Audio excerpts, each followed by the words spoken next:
Welcome to the Land, your bet sports betting show. Looking at the NBA here on Friday. I got a whole bunch of player prop projections that I'm bringing your way early Thursday night as we get ahead of this slate here. Also want to run through how we did on Thursday night. Really nice little sweep, 2-0 on just a 4-game slate in the NBA. Also hit the one NFL prop that I gave the VIP Discord there with Jaylen Warren. So a little 3-0 sweep. So in order to celebrate, what I want to go ahead and do is offer up 3 potential winners to get into the VIP for a free month to get all the picks that I'm making so far, up about 16 units on the NBA season. So feeling really good about that and still climbing up in the NFL as well. So jump into the comments, subscribe to the page, and also give the video a like. Do all 3 of those things. I'll make you eligible to go ahead and win the raffle for 3 potential winners to get in there. I'll put the comment on the next video for the NBA on Saturday with those 3 winners so you guys can reach out to me and get a free month in the Discord. If that all sounds good to you, give this video a like. Let's get right into it. As I get into the first pick, also a reminder, we have the live show every day, 5:30 p.m. Eastern. You guys come in there, bring your bets, jump in the comments, and I go ahead and go through the bets that you want to look at, share my screen, show you all the tools that I'm using, give you guys the education you need to go ahead and make these bets for yourselves as well.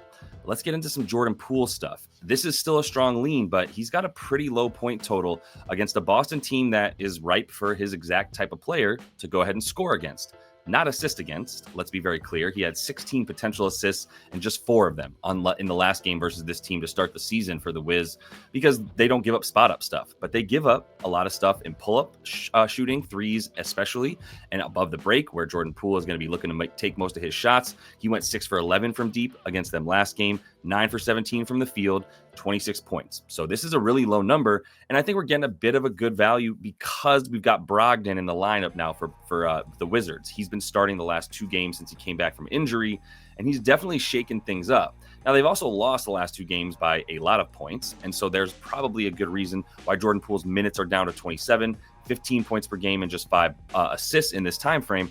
And the reason would be that they're getting blown out. So he doesn't even really have to play at the end of games where they're just losing by too much to even come back. That said, it's like opposing forces here, right? Like, what do you believe in more? Do you believe that Jordan Poole has gone down in minutes and usage because Malcolm Brogdon is in there? Or do you believe it's just been a weird, funky couple games? Either way, if he gets 30 to 34 minutes, which he has not been playing since Brogdon got there, but once again, I don't think he hasn't been playing because that Brogdon's been there. I think he hasn't been playing because they suck and they've been getting blown out. You look at the entire roster for the last for the 2 games since Brogdon's been back, and the minutes distribution among the players here, nobody's playing more than 26 minutes, and that person playing 26 minutes is Bub Carrington, and that's 28 minutes. Jordan Poole is playing 26 minutes in those last 2 games, 27-ish, whatever. Point being, like, nobody's playing more than anybody else. Bub Carrington's at 28 mostly because he got the bulk of the blowout minutes in the last couple games, especially against the Knicks. So it's really just about, can they stick around? I don't think so. I don't think they can stick around. But this is a much worse defense against Jordan Poole's player type than the other ones in terms of allowing pull-ups. So this would be where I'd go for an over if you're looking for a Wizards player. This is where I would not be looking for an over for a Wizards player, and that is Kyle Kuzma, who I would be fading if you're going to take anything for him. And I like all of it. PRA under. This is not a good matchup for him, especially with Malcolm Brogdon in. Now, this is where I believe Malcolm Brogdon's impact is genuine. I think he's putting Kyle Kuzma off the ball a lot more. We see Jordan Poole, Malcolm Brogdon as the 2 guys bringing the ball up. Kyle Kuzma's on the wing, which makes him a spot-up shooter, which means that's not really good for scoring against this Boston squad, which is second best limiting spot-up shooters points per game. And Washington, as I mentioned, they're running a 9-man rotation. So even though they have played a lot of backups and like dug deep into the bench to pick up Patrick Baldwin Jr. minutes that they're giving right in the last couple games, like, they're still playing a 9-man rotation in their regular minutes when they're not getting blown out because they have nothing to play for except for to get guys like Keyshawn George and Bub Carrington some run so that they can look better. And obviously their first overall pick, the second overall pick in the draft, Alexander Sarr. So Kuz is a guy that's really, I see, like, being a victim of them not trying to win and them getting blown out and him probably getting traded before we get to February this season. So who's going to score for the C's? Probably a lot of people, if we're being honest, but Jaylen Brown is the perfect player to go ahead and score against this weak defense, which is something that he's done very consistently against Washington whenever he's played them. Now, granted, the same thing can be said for Jason Tatum. The play type for Jaylen Brown, though, of driving to the basket on pretty much every attempt that he takes, That's where I really like his stuff a little bit more against this Washington team. 15 drives per game is in the top 10 in the NBA as a whole, and he's not passing when he's driving to the rim. So I'm not really worried about the assists. Liked the assist the other day against Cleveland because he was going up against Evan Mobley, who's a bigger defender who can actually hang with him athletically. So he needed to pass a lot more there, and it was 7 dimes, didn't get the points. Now there's nobody. This is a team that is allowing the highest field goal percentage at the rim to its opponents. It's also giving up the second most free throws in the league. Bing, bang, boom. That's Jaylen Brown to a T. So I expect him to be getting a lot of points in transition at the rim and from the free throw line this game. For Peyton Pritchard, also known as Pusha P, fondly known as that on the live show because he looks like the sketchy kid with a backpack full of drugs in your high school. Peyton P is a good candidate for points when the blowout is imminent. And this is a 15.5 point spread that I don't know why the Celtics wouldn't cover it unless they just, overlook this game, which is very possible. But even if the blowout isn't there, Peyton's a good bet for points. It's just that he's up at about 12.5. And this was more of a lock last season when they would have his points prop at around 7.5, maybe 8.5. And you could still get some value when you knew he was going to play more minutes than in normal games. And this is not normal because it's an expected blowout, right? So the problem is this year, he's a lot more involved in the rotation as a whole, right? So 12.5 points, it's not terrible as is, even if this wasn't a blowout game. You probably get a little bit of a bump with the blowout, but it's only a little bit these days because in these blowouts, yes, he's averaging 28.5 minutes per game, 13.2 points per game. Only gone over in 3 of 5, though, when you give him 12.5 points as his prop, even in a blowout game. So this isn't quite the same where you get value because they're undervaluing his abilities. This year, we know how good he is. He's a 6th man of the year candidate. He's coming in and playing vital minutes, not just blowout minutes. So they might not even play him a lot of the fourth quarter if it is a blowout. Whereas last year, you could really depend on him playing like 12 minutes if they're up by 20 going into the fourth. Now he's good enough that he's actually giving way to other players who are playing more of those blowout minutes in the fourth. And so it's not as much of a lock as it was last year. I'll probably end up staying away from Peyton P, but at least wanted to point him out to you guys as a potential bet. I'll talk about it more on the live show because of the blowout, but also not a lock this year. This is one I feel a little bit better about, which is a fade of Al Horford, right? The total opposite end of the spectrum from Peyton Pritchard. When it's a blowout, you're going to want old man Papa Al to get his minutes to rest, to get his minutes on the bench, essentially. I wouldn't be surprised if he's actually just ruled out randomly in this game, but for now, he's got props up, and I think they're too high. He just played 32 minutes versus the Cavs. We saw him go off and do his thing. Took him for an over in the PRA against the Cavs in the last game because the matchup warranted it, right? He's one of the only bigs left on the team. They're going up against the Cavs who have 2 very good bigs. You're going to need Papa Al. Plus, he pulled the bigs from the basket to be able to, with his ability to shoot the 3, and that helped out a lot to get Jared Allen and Evan Mobley out of the paint for other guys to drive to the rim. This is not that case, right? We don't really need him to do that. And coming off of 32 minutes kind of seems like a good moment in time to give him some rest. That was the case against the Wizards after he played a good amount in that blowout win against the Knicks. Then they come out versus the Wizards and he only plays 20 minutes, took like 3 shots in that game, wasn't really concerned. And that's the way it goes when they play the Wizards. Honestly, for Al Horford, in the last 5 games where they've won by at least 15 points, which has been like 5 of the last 7 against the Wizards, he's gone under in 4 of those 5 games. And granted, that was with a couple other guys, but one of them was out Kristaps. I'm saying like there was other guys in the other games to come in and sub for him, but it's gonna be the case here too. Luke Kornet, Xavier Tillman, and Keita, all 3 available to play the Wizards in this game. I just don't think Al needs to play more than the 20 minutes he saw in the last game. And if that's the case, give me under about 18 PRA for him in this one against Washington. Sticking with the under train for a minute, Dame Lillard assists, went to this pretty much every time he played the Pacers last season, which is a fade of Dame's assists. And we get this at 7.5 on Thursday night. I hope it stays at 7.5. It doesn't kind of bleed down into 6.5. We can still get some value on it. But this is what we talk about with the Pacers, that their defense warrants you to bet on over points for a point guard, under assists for a point guard. And I mean, you can just look at the numbers on places like FanDuel Fantasy Pros or Outlier.bet or any of these other platforms that'll show you how a defense plays against a position, such as point guard. They're all going to show you that he scores more, that point guards score more than they pass, right? And they're limiting point guards to the 3rd fewest assists. because they don't get up off of spot up shooters, right? They don't leave their shooters and double team the ball. They allow guys to pull up off the shot and drive to the rim if they want to, but you're not getting a pass off to an open shooter. That's what they're trying to limit all the time. That's why he went under in 7 of 8 versus Indy, including those playoffs last year. And a lot of those without Giannis, right? Which you'd expect him to be able to pass to Giannis and get some pretty good assists that way. It still didn't matter. And if you look at the potentials for him against this team in 8 games, 11 per game. Averaging 5.3 dimes. So for him to get 8 is just too high. Love an under on that. About minus 125 or so is where the lowest that I would take it in the odds.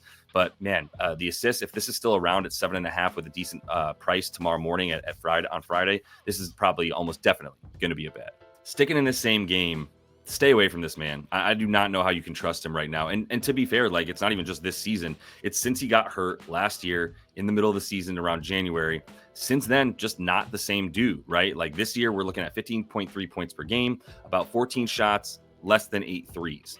Last year before the injury, this was a dude who was on pace to be a first team, let's call him second team All-NBA, most likely, and definitely an All-Star, which he ended up being, but 24.8 points per game, 18 shots and 9 threes. I mean, it's basically 25 on 18 shots and 9 threes. And he's just not, the volume's not there for him. This team isn't playing as fast as it did last year, so there's not as many possessions. Doesn't have the ball in his hands nearly as much as he did last year, in part because you've got Pascal around now, but even Pascal's not really a good matchup for this game specifically. So I honestly do like the Bucks a bit in this one, and I'm just staying away from Haliburton. It's a really low number at like 16.5, which seems super beatable for him. That's what he's averaging on the season. So I don't really care about the fact that the Bucks are terrible against point guards. They give up like the 3rd most points per game to the position. So I understand that it's going to seem tempting to take a guy like Tyrese Haliburton. But this ain't Tyrese Haliburton that you remember from the beginning of last season. So this is a stay away for me. Pascal might not be a stay away because I like his under in this game. And points would be the probably smarter play, but I like adding the rebounds. Now, I'm not going to say smarter play. Points would be the play that the stats tell you to take when you look at how Milwaukee defends power forwards, because they have Giannis, 2-time defensive player of the year. So since he's been there, they've been very good at limiting power forward points and everything. But that said, I like adding the rebounds to the fade of the points, because with Miles Turner, it's very interesting how big the splits are, the disparity between the splits for with Miles Turner, without Miles Turner. With Miles Turner, we're talking about 5.7 rebounds per game, under in 10 of 13, 10.2 rebound chances per game. 25.2 PR, so the points also not really there either, because this is at about 27.5 PR, and under in 9 of 13 in those situations, right? So what we're saying here is Miles Turner clearly takes away, and it makes sense. It's not just because Miles Turner is a big center, not even that good of a rebounder, but it is because on defense, Pascal is guarding guys that are a lot further from the rim. Miles is guarding guys closer to the rim. Even against the Celtics, where Miles is probably going to be on Al Horford while he's out there, I don't think Al is going to play that many minutes. And then you're looking at guys like Cornette and Tillman being out there, and that's the matchup for Miles Turner, which means Pascal is on guys like Jaylen Brown, Jason Tatum, which means he's on the guys shooting most of the time, which means he's not in position to get the rebound. So when you've got the guy guarding the guys most likely to shoot, you fade the rebounds in that situation. I love a fade of the rebounds, 7.5, but just as much love the points. So I'm putting them together and fading them both as one combo prop. Moving over to Chicago and Atlanta. Got to look at the center playing against Chicago at this point, especially that runs the pick and roll as often as Clint Capella is running it with Trae Young. Maybe the best combo at doing it in the league at this point. I don't know how you could argue that, as they've been doing it together for years now.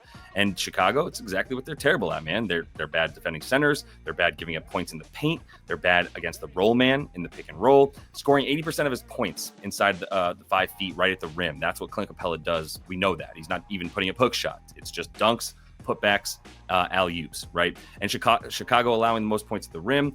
That's where his points are. It's really simple. I just love this play. I love Trae Young assists. There's a reason that Chicago is also giving up the most assists in the league. It's because a lot of those assists are at the rim where things are easy. So you gotta take the worst defense against pick and roll versus the best guys at doing it. And the guy who finishes that play the most is Clint Capella. So we're gonna take him to get about 12 points in this one.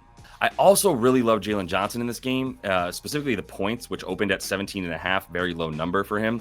The problem is that he's playing with DeAndre Hunter, and this keeps getting in the way. And these numbers are too hard to ignore at this point. And I can make some excuses for why Jalen Johnson's numbers are so bad with DeAndre Hunter this season. My main one would be, it was the beginning of the season. Then DeAndre Hunter got hurt after like 3 or 4 games of playing with Jalen Johnson. JJ had a slow start to the season, picked it up as soon as DeAndre Hunter went out. But did he pick it up because DeAndre Hunter went out or because he started to get his groove in the regular season? I just think DeAndre Hunter has proven to be too much of a problem alongside Jaylen Johnson. They're a clunky fit. They're too similar. They need the ball in the same areas on the floor. JJ's so much better. It just sucks that to even watch DeAndre Hunter eat into what he could potentially become. But that's what I'm attributing Jaylen Johnson's unders to, is the fact that with DeAndre Hunter, it's not just this season. If you go back to last season as well, and granted, last season, he's a different player. He's much better this year, but it was the same concept. You have DeAndre Hunter out there, and as good as a player as JJ is and is becoming, when you have a guy that's just in his way like that, these numbers make sense that he's gone under so frequently when he plays with DeAndre Hunter and continues to go over without him. 9 of 11 without him this season, 20 that he's gone over the 17.5 points, averaging 20 a game. So I can't reasonably put a bet on him, even though Chicago is so bad against power forwards, just like they are against center. They're giving up the most points per game to power forwards because they don't have one. Patrick Williams, I think, is hurt. And even when he's out there, I say, again, they don't have one. He's not much of a defender to stop guys like Jaylen Johnson. So it just sucks that like DeAndre Hunter is going to be out there, and I'm still equating him to being a sort of a burden for Jaylen Johnson's points. So I'm probably going to end up staying away from him, but it's a very beatable number against a bad team if anybody wants to play it. Reminder, outlier.bet. Got a link in the description of the video for 7 free days if you want to check it out. Best tool around, using it on the live show every single day. So make sure you do come and check that out at 5:30 p.m. Eastern. Get a little bit of a tutorial while I show you guys how I use Outlier to find the plays that I'm looking for. So best of luck tonight on Friday as you guys are making those bets. I'll be back with some NFL for Friday, Saturday. Got touchdowns plays for Sunday. Also got play props for Sunday. So hope to see you guys on the live show on Friday. And until I see you then, happy betting.